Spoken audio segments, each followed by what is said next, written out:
Rijal Motor. Selamat menikmati.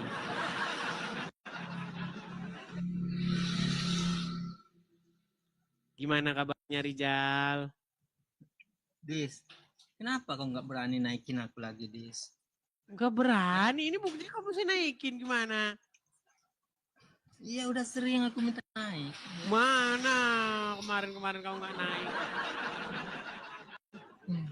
Rijal, kita bahas hal-hal yang ilmiah akademis saja yo. Menurut kamu Isa itu ketika dilahirkan dia diberi nama siapa? Kalau menurut Lukas 2 nomor Enggak, 11, bukan menurut Lukas, menurut Al-Quran. Ya kita kan bahas dua arah. Oke, menurut Lukas, ya? Maria memberi nama siapa? Coba, hari ini telah lahir bagimu juru selamat. Itu perkataan Kristus. Malaikat kepada para gembala. Rijal ini makanya orang suka pening diskusi sama kamu Rijal. Dengerin. Pada waktu itu ada gembala-gembala yang sedang menggembalakan domba-domba mereka. Lalu datanglah malaikat dan berbicara kepada mereka. Pada hari ini telah lahir bagimu Kristus, Tuhan di kota Daud. Ya kan, tandanya adalah kamu akan mendapati dan seterusnya. Pokok bahasan kita bukan itu. Pokok bahasan kita adalah nama apa yang diberikan Maryam kepada bayi yang baru dilahirkannya itu. Nama apa yang diberikan? Coba. Apakah Yesus atau Yesus Kristus?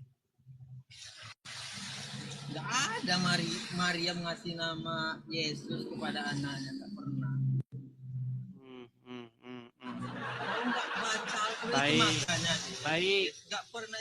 Baik, saya bacakan dulu. Saya bacakan ayatnya. Di dalam Lukas, saya pakai dalilnya ya. Di dalam Lukas pasal yang ke-2. Maria, Des, kau agak jangan salah. Kamu kan sudah saya naikkan. Kau tadi kan bilang Maryam. Maria atau Maryam? Kau Maria di dalam Injil. Maria, ya gitu. Kau Maryam sebentar ini bilang. Saya bacakan ya. Maria di dalam Injil. Maria dalam Injil. Perhatikan. Ketika dia berumur 8 hari. Sebentar, mana ya. Nih. Saya bacakan. Lukas pasal yang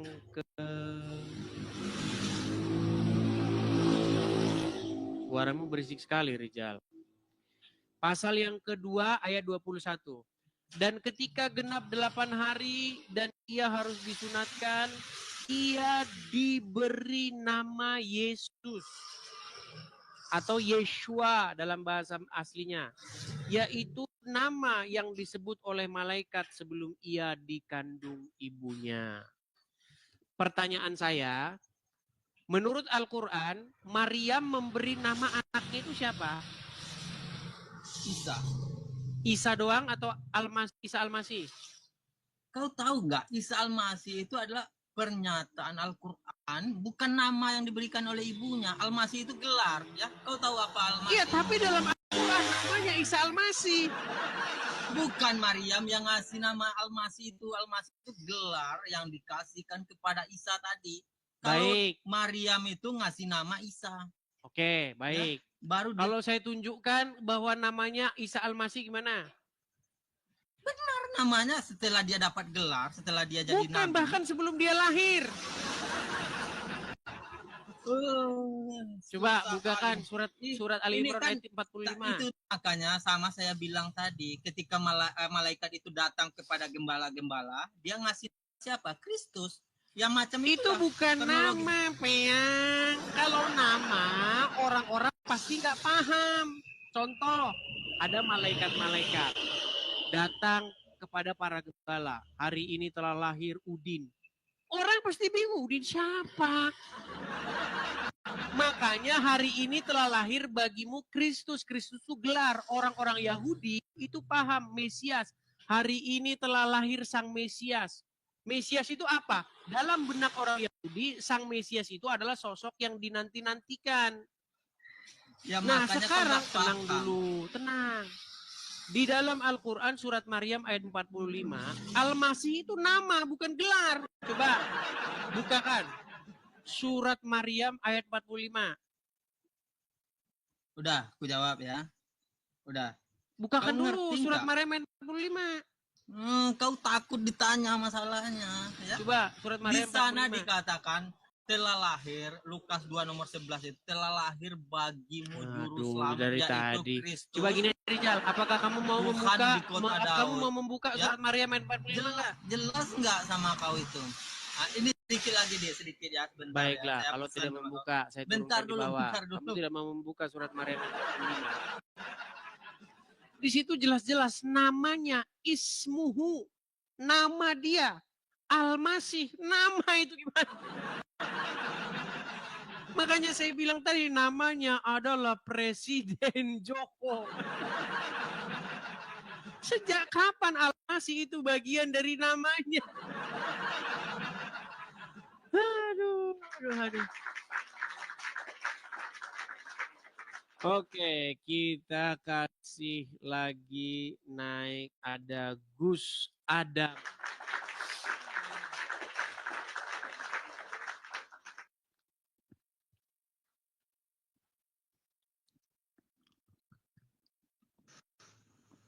Selamat malam Bang Edis. Selamat malam Gus Adam.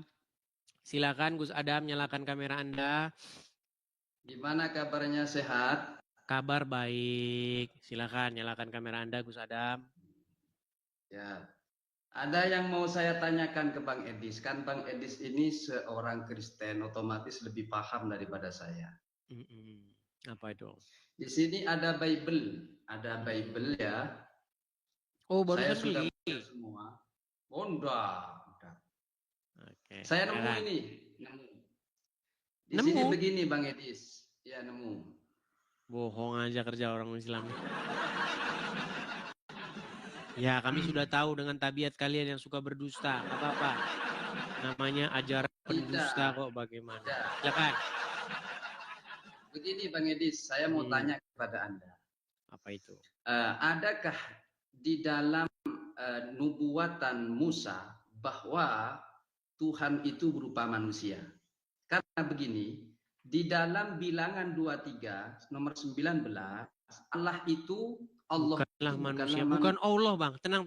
Azam, Gus Adam, sebentar, pelan-pelan. Ini saya luruskan dulu. Saya tahu ayat itu. Itu ayat mengenai Bileam. Tenang dulu. Itu ayat mengenai Bileam bin Peor. Betul?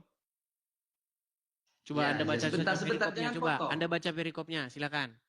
Jangan potong dulu, jangan potong. Sebentar, silakan. Sebentar lagi saya bacakan. Silakan. Kemudian di dalam Hosea itu pun juga sama. Tuhan itu tidak berupa manusia dan bukan anak manusia. Bahkan di dalam Yohanes sendiri mengatakan Tuhan tidak bisa dilihat. Sedangkan realita yang ada, kenyataannya Tuhan Oten ini berkolor, berupa manusia, dan mati dalam keadaan tragis dan lain sebagainya. Adakah ucapan di dalam perjanjian lama bahwa Musa mengajarkan untuk menyembah kepada Yeshua Hamashiach atau Yesus? Saya minta satu data. Ini saya tunjukkan Bang Edis. Sebentar. Silakan. Takut saya dikira bohong sama Bang Edis. Silakan. Ini ya. Dari Sebentar, bilangan tadi dulu. Iya, dari bilangan. Kelihatan tidak? Kelihatan. Coba baca. Ini ya. Bilangan 23. Bilangan pasal 23. Ayat yang keberapa? Ya. Sebab tidak ada mantra melawan Yakub. Oh, maaf salah. Maaf salah.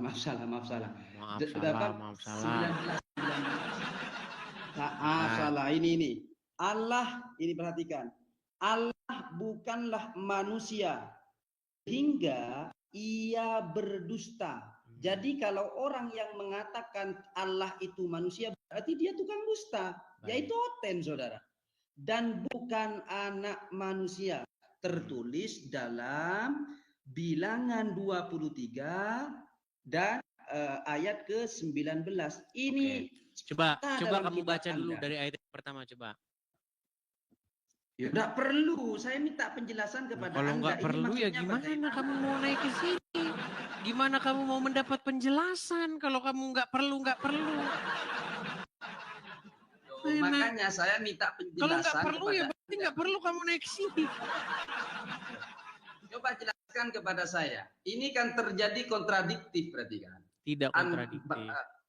Tidak, terjadi kontradiktif. Di dalam Bible sendiri, di dalam Bilangan, Hosea dan juga Yohanes, Tuhan bukan berupa manusia, bukan anak manusia, dan dia tidak terlihat. Sedangkan realita yang ada, Tuhan kalian disalib, ditantang, dijemur, dan sebagainya. Berupa manusia, anak manusia. Mana datanya? Coba mana ayatnya? Mana ayatnya? Musa mengajarkan bahwa Yesus jangan adalah lompat-lompat dulu, jangan ke Musa dulu. Kamu kan bertanya mengenai Allah bukanlah manusia sehingga dia berdusta. Betul. Terus. Oke. Di situ Allah di situ merujuk kepada siapa? Ya, Sang Pencipta. Oke, yang ditujuk sebagai Bapa di surga itu betul.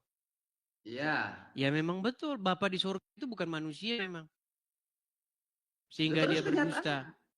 Anda orang-orang Oten dan golongan Anda menyembah siapa? Bukan menyembah Bapa. Jangan ke sana dulu. Jangan ke sana dulu, pengertian dulu. Kok menyembah lari lagi ke menyembah? Jangan menyembah dulu. Bahas dulu mengenai sosok Allah yang di situ siapa. Allah bukanlah manusia sehingga dia berdusta. Yang ngomong di situ siapa? Allah. Gimana? Makanya saya suruh Anda tadi baca ayat sebelumnya. Coba baca ayat sebelumnya. Iya, ini perkataan Bileam. Iya, di dalam Bilangan. Coba silakan dibaca ayat sebelumnya, coba. Oke. Di sini ayat sebelumnya. Kalau kamu sungguh-sungguh belajar, saya buka nih forum orang Islam belajar sama saya. Silakan. Ini. Tadi kan ayat 19-nya. Bukan belajar Bang Edi, saya ini mau bertanya, kok terjadi bertanya. Tadi kan kamu sudah mengutip ayat 19. Coba sebelum ayat 19, kamu baca ayat sebelumnya, coba. Oke. Keledai Bileam dan malaikat Tuhan. Terus. Itu ayat berapa tadi? Allah bukanlah manusia, itu ayat berapa? Ayat ke-20, ayat ke-19. Ayat 19. Coba baca dari ayat 17-nya, coba. Loh, Anda baca gimana? Coba jelaskan kepada saya. Kan saya minta penjelasan kepada Anda. Biar kita tahu siapa yang sedang berbicara di situ. Yang sedang berbicara di situ adalah Bileam bin Peor. Ya, betul. Coba baca ayat 17, 18, baru 19-nya. Coba. Ayat keberapa? 17-nya. Ayat ke-17. Ayat ke-17 di sini mengatakan begini. Ketika Bileam sampai kepadanya, Balak masih berdiri di samping kurban bakarnya bersama para pemuka Tuhan. Loh, ini gimana maksudnya ini? Kata Balak kepadanya, apakah yang difirmankan Tuhan? Lalu Bileam mengucapkan sejak katanya, bangunlah hai Balak dan dengarlah. Pasangan telingamu mendengarkan aku, ya putra Zipor. Allah bukanlah manusia sehingga ia berdusta ketika ada orang yang mengatakan Allah itu manusia. Bukan begitu bunyi ayatnya, tambah-tambahin. Ayat 19-nya bunyinya. Ayat 19 bunyinya, ulangin. Oke, Allah bukanlah manusia sehingga ia berdusta. Terus? Dan bukan anak manusia. Iya. Oke, jadi betul ketika Bileam berkata kepada Balak, Bileam mengucapkan Allah bukanlah manusia sehingga dia berdusta dan juga bukan anak manusia. Betul? Nah, Betul. siapa yang dimaksud oleh Bileam Allah di situ? Apakah Yesus? Ya Bapak. Bapa di surga. Betul, Bapa di surga memang bukan manusia. Bapa di surga itu nggak pernah jadi manusia. Tapi kenyataannya Anda ini menyembah Yesus. Jangan menyembah dulu. Aduh, gimana sih Anda ini? Anda sedang membicarakan tokoh yang lain. Bapa di surga itu tidak pernah berubah wujud jadi manusia. Bapa di surga itu tidak pernah dilahirkan oleh Maryam. Bapa di surga itu tidak pernah jadi bayi terus disusui sama Maryam. Itu pemahaman, tenang dulu, tenang. Kamu mau belajar kan? Mau belajar nggak? Iya, mau belajar. Ayo. Jadi kamu di sini sedang menyerang yang namanya Oneness Pentakosta. Ada sebuah paham di dalam kekristenan, ada ajaran bidat di dalam ajaran kekristenan, namanya ajaran Oneness. Di mana Yesus itu Bapa di surga. Yesus itu adalah Bapa di surga, menjadi manusia dia, lalu ditetein, disusuin sama Maryam. Itu bukan paham Kristen yang benar. Jadi kamu sedang menyerang sebuah paham yang tidak kami imani. Justru paham seperti itu yang justru malah kami perbaiki, kami luruskan. Oh, sebentar, saya potong. Tenang dulu, tenang. Biar saya selesaikan dulu. Biar saya selesaikan dulu. Boleh saya selesaikan? Iya. Masalahnya kamu ini setiap mengucapkan kosakata kamu nggak ngerti menyembah itu apa. Nanti kamu saya tanya nggak ngerti juga menyembah itu apa. Tenang dulu, satu-satu dulu kita bahas. Kamu kan sedang ingin mengutarakan Allah itu bukan manusia. Betul, Allah di situ maksudnya Bapa di surga. Memang Bapa di surga bukan manusia dan dia tidak pernah jadi manusia. Bible tidak pernah Yohanes pasal yang pertama, ayat yang pertama dan ayat yang ke-14. Firman itu telah menjadi manusia. Jadi bukan Allah yang jadi manusia, tapi firman yang jadi manusia. Paham sampai di sini? Jadi kalau bilangan ayat yang ke-19 tadi mengatakan Allah bukanlah manusia, Allah di situ merujuk kepada Bapa di sorga. Memang dia bukan manusia. Terus yang kemudian ayat selanjutnya mengenai Tuhan tidak bisa dilihat. Di dalam Yohanes berapa tadi kamu kutip? Silakan. Di dalam Yohanes 19, di dalam Yohanes 5:37. Silakan dibaca. Oke, sebentar. Di dalam Yohanes di sini mengatakan Allah itu tidak bisa dilihat. Ayatnya bukan seperti itu. Kamu memfitnah aja, menambah-nambahin pekerjaan kalian memang seperti itu. Enggak, bukan menambah-nambahi. Oke, saya coba di ini dulu, dibaca saja apa adanya. Oke. Itu tidak berbicara mengenai tidak bisa dilihat. Itu berbicara mengenai mereka yang tidak melihat. Gimana? Silakan. Sebentar, ini saya cari. Kitabnya terlalu tebal ini. Iya, dan kalian suka nyolongin dari situ. Saya tidak nyolong. Para mufasir kalian itu nyolong dari Bible. Jangan kemana-mana. Bang Edis, sebentar. Ada tamu sebentar. Jangan kemana-mana. Jangan lari kau, jangan ada alasan tamu. Tuh, tidak. Begini. Sebentar. Gus Adam, Abang ini saya belum nanya sama kamu loh. Kamu saya kasih kesempatan nanya kepada saya nih. Allah bukanlah manusia, sudah saya jawab. Allah di situ merujuk kepada Bapa di surga. Ya, terus yang kedua, tenang. Yang kedua, kamu katakan Tuhan tidak bisa dilihat. Di mana dikatakan tidak bisa dilihat? Oke, di dalam Yohanes di sini tertulis Yohanes berapa? Ya. Yohanes 5:37. Coba Anda buka. Oke, silakan. Yohanes 5:37. Baca. Baca Bang Edis.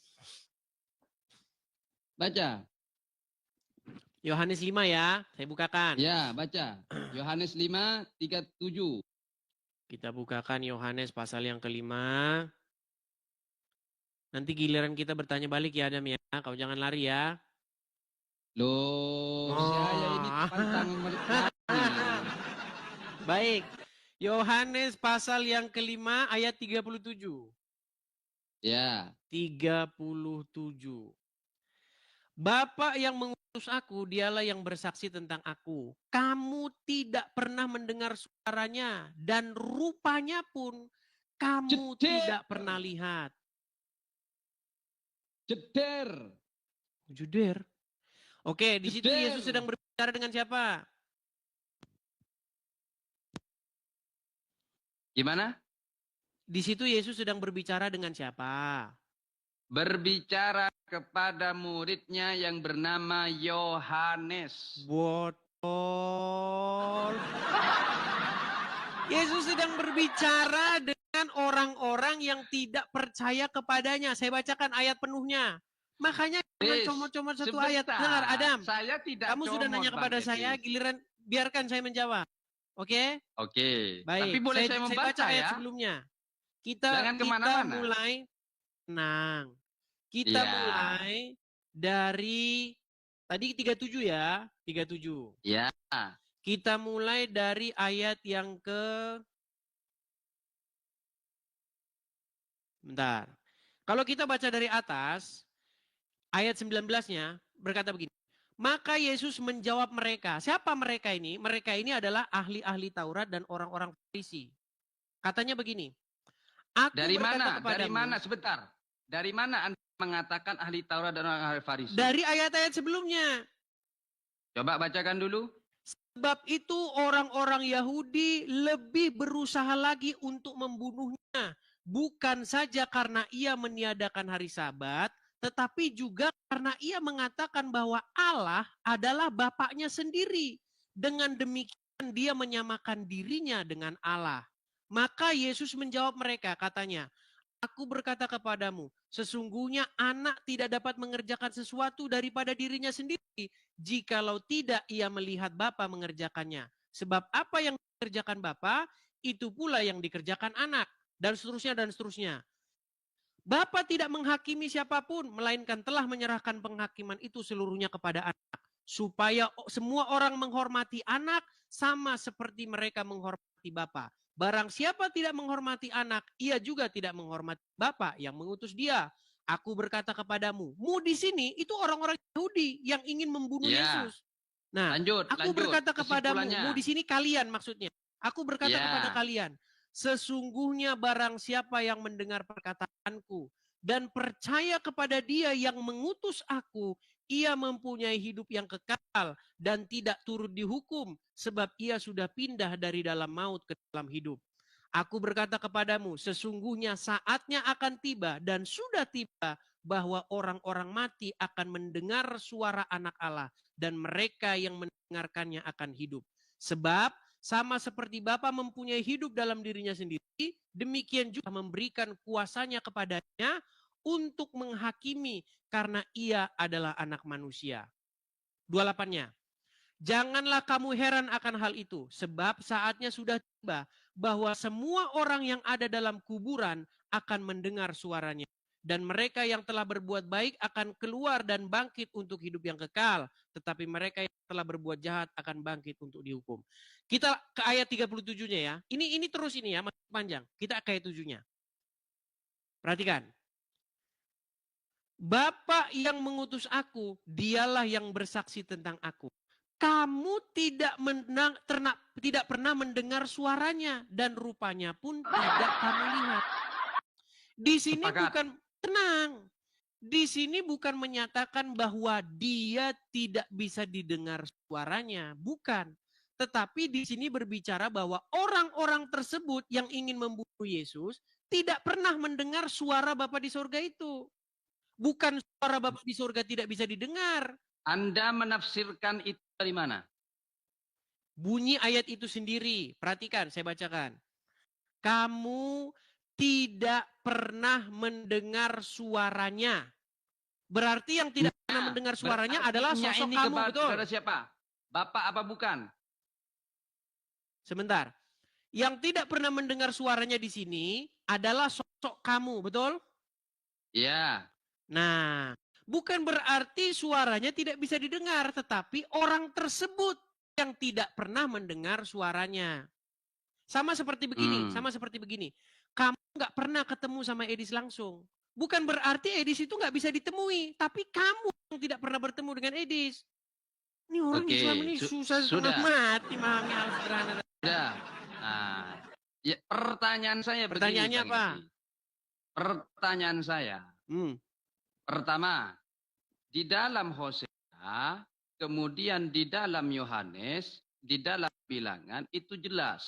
Tuhan itu bukan berupa manusia dan bukan anak manusia di dalam Yohanes. Sebentar, jangan dipotong. Santai. Tarik nafas dulu, kentut.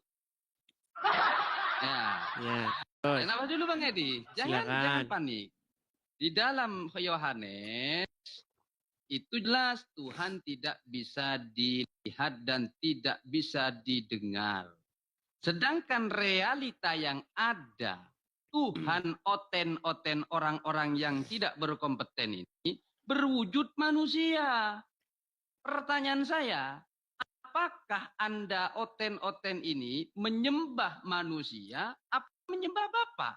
Yang kedua, pernahkah Musa mengajarkan menyembah Yesus?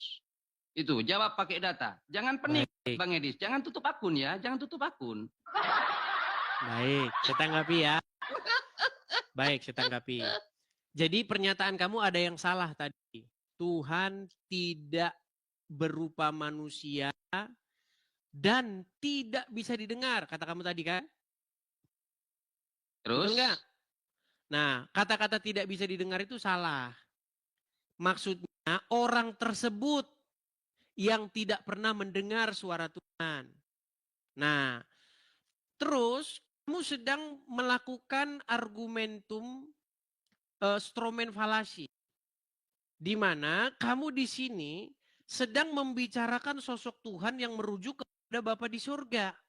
Bukan Tuhan yang merujuk kepada Yesus. Tahu nggak bedanya? Sudah? Tahu nggak bedanya? Boleh saya tanggapi? Tenang dulu, kamu tahu bedanya nggak? Terkait masalah apa itu? Masalah kata Tuhan itu. Tuhan yang di Bapa. Ya, kata Tuhan itu kan gelar. Bahasa Arabnya itu Rob atau bahasa Inggrisnya itu Lord. Kata Tuhan itu tergantung ditujukan ke siapa dulu. Sama seperti begini. Rob itu bisa ditujukan kepada manusia dan bisa ditujukan kepada Allah, betul? Lari kemana-mana. Nah, ini biar saya sadarkan kamu. Ini sudah tiap hari nih saya bahas nih. Rob itu bisa ditujukan kepada manusia, jangan ngeles kemana-mana. Gimana? Rob itu bisa ditujukan kepada manusia, betul? Rob itu bisa ditujukan kepada manusia. Ya. Betul. Oke. Sekarang kalau orang berkata Rob, apa itu sudah pasti Allah? Pasti Allah. Oke, berarti Robnya, berarti suaminya Zulaika itu berarti adalah Allah. No. Ini saya sedang memberikan masih belum menjawab supaya kamu paham. Tenang, gantian.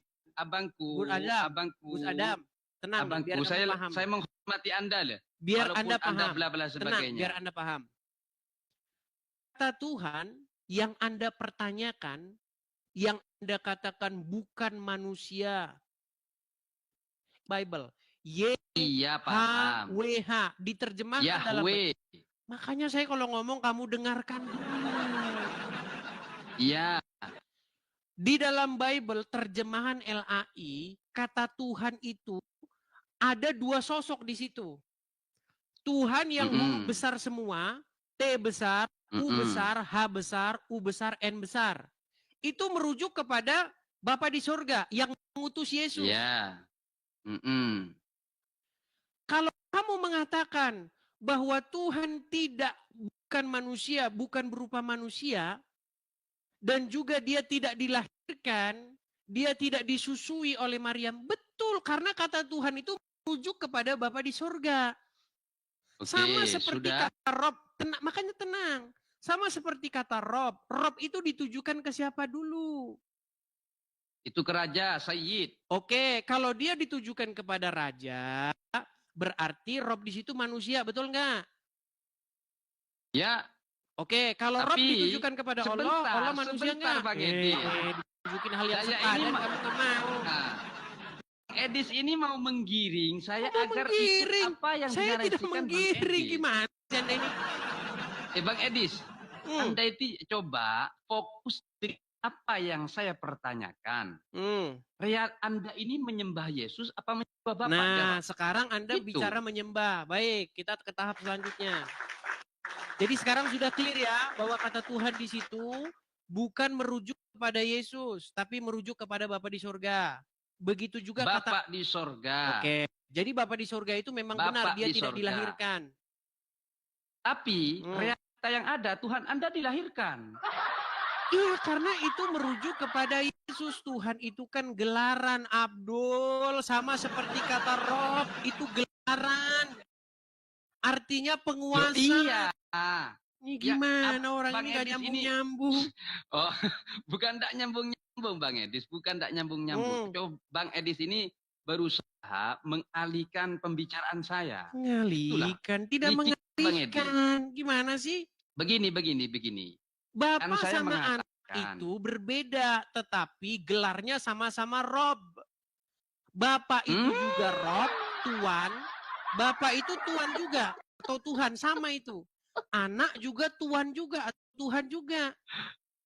Yang artinya pengendali, penguasa, mengatur, kepala, itu artinya. Nah, sudah, sekarang boleh saya tanggapi. Kamu bertanya kepada saya, lalu yang mana yang disembah? Tuhan yang Bapa atau Tuhan yang Yesus atau Tuhan yang Roh Kudus? Itu kan pertanyaanmu kan? Ya.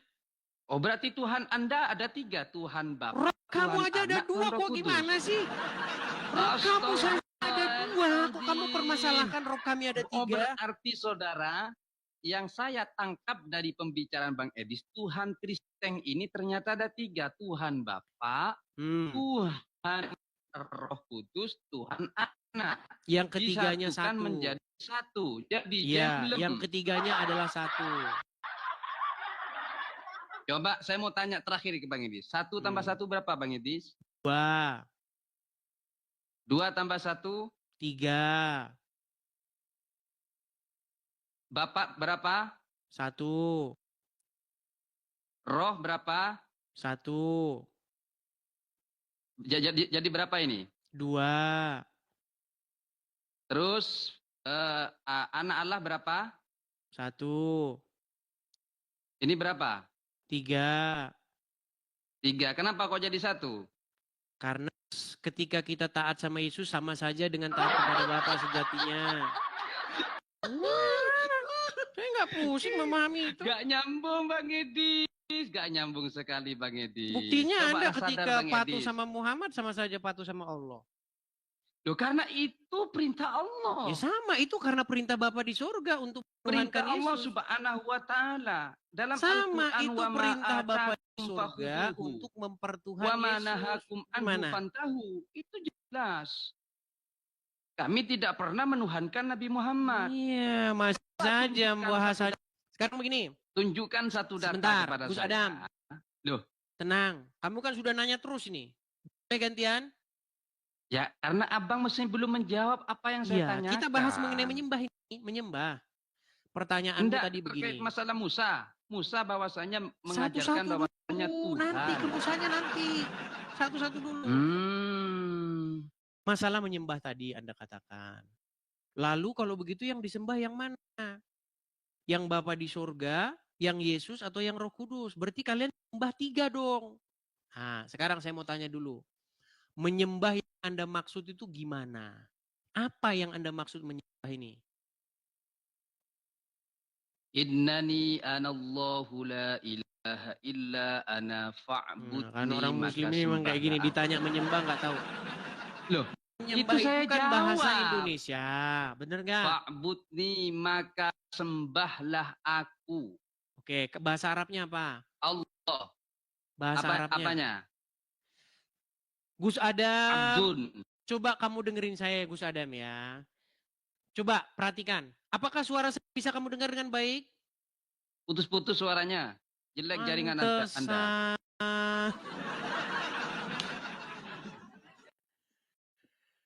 Makanya kamu beli sinyal dulu, Gus Adam. Loh, saya ini pakai punya Donald Trump. Oke. Kamu bertanya kepada saya kalau begitu yang mana yang disembah? Bapak kah, Yesus kah, atau Roh Kudus kah? Kenapa tidak nyembah saya Bapak mau saja? bertanya hal itu. Kenapa kok tidak Bapak saja yang disembah? Kenapa nyembah Yesus juga? Berarti yang kamu sembah 3 dong, gitu ya, betul? Saya mau tanya sama kamu, menyembah yang kamu maksud di sini apa?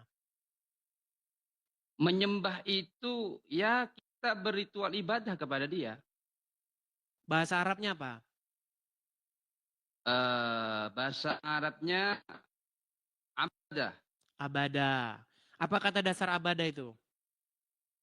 Abdun. Abdun, menghambakan diri, betul? Menghambakan diri ilallah. Iya, jadi yang Anda maksud di sini adalah, menyembah yang Anda maksud di sini adalah memperhambakan diri, setuju? Iya, sepakat. Oke, baik. Apa itu memperhambakan diri? Memperhambakan diri adalah suatu keadaan di mana kita menaklukkan diri kita terhadap sesuatu tersebut, betul? Gimana? Apa itu menghambakan diri? Menghambakan diri adalah suatu perbuatan di mana kita menyerahkan kepatuhan dan ketaklukan kita kepadanya. Setuju? Itu secara lugawi, bukan secara istilahi. Bedakan secara lugawi dan istilahi. Ya sudah, bahasa apa yang Arab Anda itu maksud? luas. Apa yang Anda maksud abadah di situ? Secara lugawi, persembahan kita dalam Al-Quran itu wala tusyriku bi syai'a. Jangan bahasa yang sederhana saya saja. Mau menjawab. Apa yang Anda maksud dengan memperhambakan diri? Memperhambakan diri itu hanya untuk Allah wa'budullah Kan wala tusyriku bihi syai'a. Saya tidak tanya. Bang Yang saya ini tanya mau definisi. lari, Definisi memperhambakan diri itu apa? Definisi menghambakan diri itu patuh kepada apa yang diperintahkan dan menjauhi semua larangannya. Itu secara dan taat kepada apa yang diperintahkan, betul? Iya. Nah, jadi kepada siapa saya harus menghambakan diri? Kepada siapa saya harus menyembah bahasa Anda tadi? Apakah hanya kepada Bapa saja? Tidak kepada Yesus? Tidak. Saya harus patuh itu kepada 3. Kepada Bapa di surga, kepada Yesus, dan kepada Roh Kudus. Saya nggak bisa patuh sama Bapa kalau nggak patuh sama Roh Kudus. Saya nggak bisa patuh sama Bapa kalau nggak patuh. Tenang, saya lagi ngomong, kamu jangan cuap-cuap terus. Biar kamu besok tanya lagi. Ya. Lalu kalau pertanyaan kamu, terus mau menyembah Bapa, mau patuh, mau ibadah kepada Dia. Kalau saya nggak patuh sama Yesus, sedangkan patuh sama Yesus itu disuruh sama Bapa di surga. Gimana? Sudah. Nah, makanya kalau kita mau gunakan standar yang sama, kamu sudah mengatakan tadi, ibadah adalah menyerahkan kepatuhan dan ketundukan, betul? Ya, oke. Sekarang saya tanya, diri kepada kamu Allah. menyerahkan kepatuhan dan boleh saya kepada Muhammad tadi. Kenapa? Apakah kamu menyerahkan kepatuhan dan ketaatan kepada Muhammad juga? Iya. Makanya saya bilang kamu itu beribadah kepada Muhammad juga, Pian. Loh, kami tidak beribadah kepada Nabi Muhammad. Tunjukkan satu dalil. Apa beribadah tadi? Pengertian beribadah tadi apa? Beribadah menghambakan diri kepada Allah. Diri. Apa? Dalam keadaan bagaimana itu disebut menghambakan diri? Menghambakan diri kepada Allah. Iya, dalam keadaan yang bagaimana sehingga disebut itu penghambaan diri? Dalam keadaan hal apapun. Dalam hal kepatuhan dan ketundukan, betul? Oh, bedakan. Abdun dengan kata to'an itu beda. Bedakan. Jangan kau pancing-pancing. Saya itu seolah-olah mendukung apa yang Anda inilah saya bilang mereka ini sadar-sadar, udah tahu kalian itu abdunya Muhammad, hambanya Muhammad. Karena kalau Muhammad ngomong, kalian itu harus taat, patuh. Sudah? Coba, sebagai seorang muslim, kamu harus patuh dan taat nggak sama Muhammad? Seperti patuh dan taat kepada Allah. Karena itu perintah Allah. Iya, begitu juga dalam kekristenan. Menyembah Yesus, beribadah kepada Yesus, itu perintah Bapa di sorga. Gimana Oke, boleh saya tanggapi? Perbedaan kami sebenarnya sudah sampai pada satu kesimpulan. Kami menyembah Bapa di sorga, beribadah, menjadi hamba, abdu. Bahasa ibadahnya itu avodah. Menjadi orang yang bekerja untuk Bapa di sorga, menjadi abdinya dengan cara patuh kepada Yesus. Bagaimana kami patuh kepada Yesus? Kami harus patuh kepada Roh Kudus yang diutus oleh Yesus. Ketika Roh tinggal di hati orang, maka seseorang itu menyerahkan kepatuhan kepada Roh itu yang tinggal di hati orang itu. Maka begitu Tritunggal itu sederhana. Oke, tapi perbedaan kami Bang Edis dengan Anda, Nabi Muhammad mengajarkan untuk menyembah Allah Subhanahu wa Ta'ala. Apa menyembah kami itu? Tidak. Sebentar dulu. Orang kamu aja nggak tahu menyembah. Dulu gantian. Nabi Muhammad diutus oleh Allah, wa ma Muhammadun illa rasul. Jadi diutus oleh Allah Subhanahu wa Ta'ala untuk menyampaikan firman-Nya melalui malaikat Jibril. Tapi kami tidak pernah menyembah Nabi Muhammad. Apa kami menyembah itu? Mengikuti apa yang diajarkan oleh Nabi Muhammad dari untuk tadi menyembah kamu kepada Allah. Sembah. Perbedaan Menyembah kami itu dengan apa? Anda, Ada. Apa menyembah Boleh itu? saya menanggapi? Kasih waktu dong saya untuk menjawab. Kamu jangan muter-muter di situ lagi. Udah terus-terusan itu kamu bilang. Saya paham. Anda ini takut. Allah menyuruh umat muslim apa beribadah itu? Gimana coba, apa itu beribadah? Beribadah itu menghambakan diri kepada Allah. Oke. Keadaan seperti apa? Apa kriterianya sehingga disebut menghambakan diri? Syarat-syaratnya menghambakan diri kepada Allah, yaitu bukan kepada Allah. Syarat-syarat menghambakan diri, bukan syarat-syarat menghambakan diri kepada Allah. Tahu nggak bedanya? Kepada sang... Inilah Anda ini. Gimana? Kita tidak berbicara definisi beribadah kepada Allah. Kita berbicara definisi beribadah. Oke, sudah. Boleh saya tanggapi? Oke, apa beribadah itu? Padahal saya sudah menjawab tadi, saudara. Pinter kali Bang di sini. Apa beribadah itu? Pinter sekali Anda. Ditanya apa beribadah kok? Apa beribadah? Beribadah itu menghambakan diri kepada Allah, taat kepada semua apa yang diperintahkan. Inilah saya bilang dan menjauhi semua larangan. Ditanya beribadah, malah beribadah kepada Allah. Kamu tahu bedanya makan dengan makan pisang?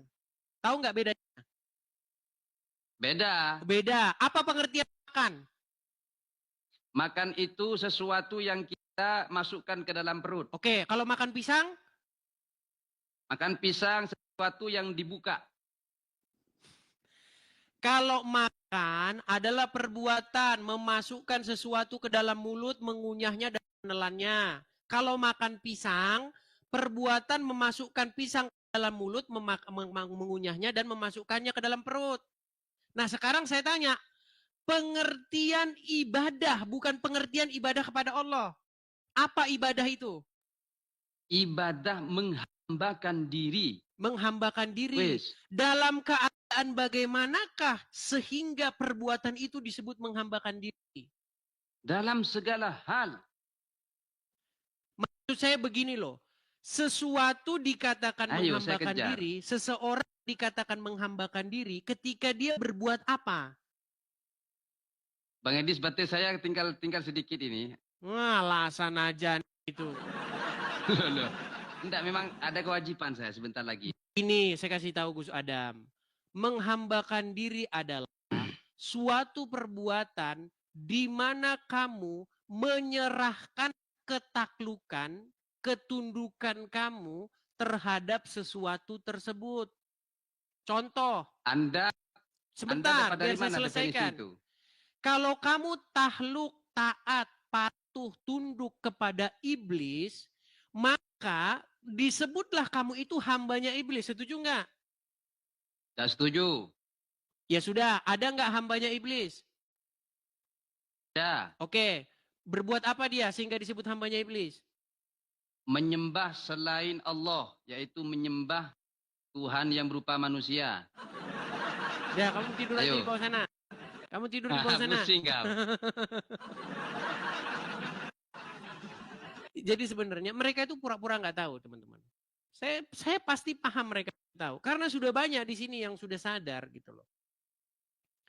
Jadi banyak orang menggunakan istilah menyembah, beribadah, tapi nggak tahu apa itu. Karena begini teman-teman, definisi itu sering berubah menurut pengetahuan orang banyak. Begitu. Makanya dalam bahasa kita sehari-hari, kata ibadah itu sudah bergeser. Coba Anda tanya, ibadah itu apa? Ibadah itu kalau menurut orang-orang adalah pergi ke sebuah bangunan. Iya. Dan kebiasaan salah kaprah ini sudah mendarah daging. Sehingga dipahami oleh, enggak bro hari ini bro. Karena di dalam otak mereka ibadah itu adalah suatu kegiatan pergi ke suatu tempat. Padahal bukan itu definisi ibadah. Gimana?